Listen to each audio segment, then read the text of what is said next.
Chris Wickham, analyst at Equity Development, and it gives me great pleasure to welcome the Chief Executive of Catebox to us today, Mr. Sukh Chamdal.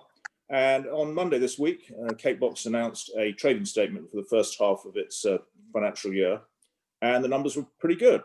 You had very brisk growth in online, Sukh, and you had excellent numbers in terms of same-store sales. To what do you attribute the success, given you had a very challenging consumer backdrop in the first half of your financial year? We're adapting to consumer habits, shopping habits now. With COVID, everything has been going online and delivery. Fortunately, we had started the delivery service with the delivery platforms. The delivery platforms we consider as another marketing or aid, or people who have never heard of us and who order a dessert or on the delivery platforms, then convert that sale to a cake. And we've also now launched our own delivery service direct from the website. And consumers' habits are changing, and we are going along with those lines. It's always a little cheeky metaphor about having the best of both worlds that refers to cakes, and I'm not going to quote it right now, but you do seem to have the ability to be able to grow online and at retail simultaneously. Do you look upon that as something that's going to carry on going forward? Oh, absolutely. They go hand in hand. Or people click and collect. People want a delivery. People want to come in with the cakes. It's more of an emotional or connection. Or you having a birthday. In these dark times, what you're going to do, you're going to refrain from having a lot more dry cleaning or having another pair of shoes, but you're going to make sure that you celebrate the birthday with all you can. And so that's where we come in to fulfill that need. People will come in, order the cake. They may not be ordering large cakes now, but they're ordering smaller ones and ordering more often. And they're celebrating more occasions, so anniversaries, birthdays, or well done, exam, GCSE results, etc. And we find that when we were born at the height of the recession, and it was the same thing again. Or you will always have a treat in these dark times, and we are there to fulfill those treats. Now, I'm an incurable analyst. I mean, I'm always doing back of the envelope calculations and trying to work out where things are heading. And I really want to ask you a question that relates to your richly imagined future for the business. I mean, you've just opened your, I think, 140th store. You've got massive geographic headroom to grow. I mean, if I do the calculation that if you had the same penetration of stores across the whole country that you do in Greater London, that you'd go up to close to 300. And then I'm well aware that Greater London is not at saturation point. I mean, you've opened new stores in Middlesex recently. You've got a place South London, I think, where you're still underrepresented. And then when I look at the growth within the franchise stores, you had a very strong 12% like-for-like sales growth in the first half. You've also got an amazing prospect that you've got franchisees who can open profitable businesses on the high street where so many people are struggling and where rents are looking a lot more attractive. I mean, is it beyond the imagination that within that sort of foreseeable future, or your richly imagined future, that we could be looking at doubling, maybe 3 times the sales growth within a foreseeable period?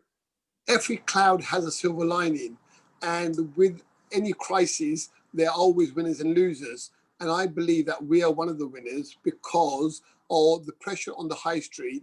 The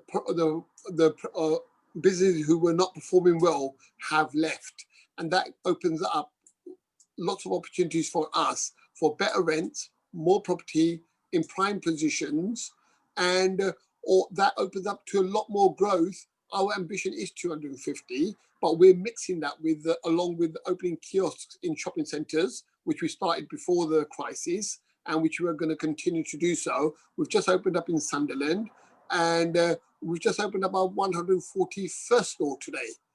And we envisage that to get to our ambition and beyond. And with a mix of high street shops and shopping centres, I don't think that's unrealistic. Excellent. Yeah, it certainly doesn't feel unrealistic to me. I think it's a very, very exciting growth outlook. Can you tell me a little bit more about cakes themselves and where cakes fit in with a healthy lifestyle? Again, everybody like to live a healthy lifestyle, but once in a while you've got to have a treat, and a birthday and an anniversary is your treat. So you don't count the calories when you have a cake.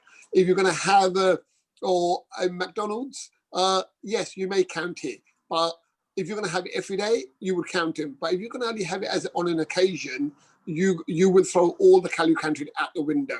And that's what we're there for. We are a treat. We are a celebration. We are there to provide that sweet treat on your celebration.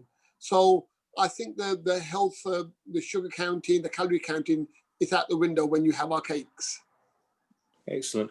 You've obviously had a very good first half, and you've coped with an enormous amount of difficulty in the first half, and that certainly gives us an enormous amount of confidence going into the second half of the financial year.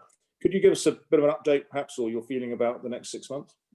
We're very confident. We're hoping to open at least 12 new stores before the end of the financial year, if not more, and a few more kiosks as well.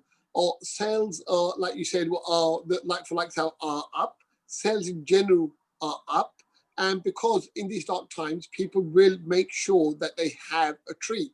They're not going on holiday, so they're celebrating at home. They're not buying other large value items, so they're celebrating again.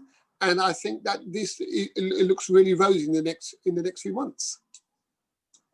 One of the things that I've always lived in fear of with a retailer that expands very quickly is that sometimes because you're opening new outlets, you end up with cash constraints on the business.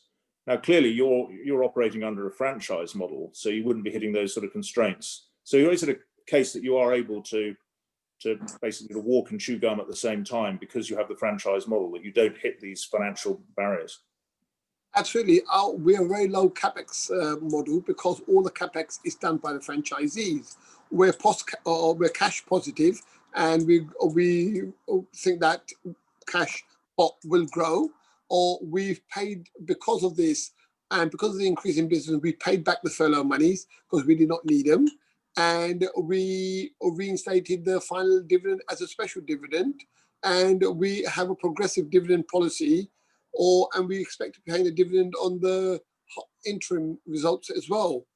And because the franchisee is doing all the capex, we are a very, very light capex model.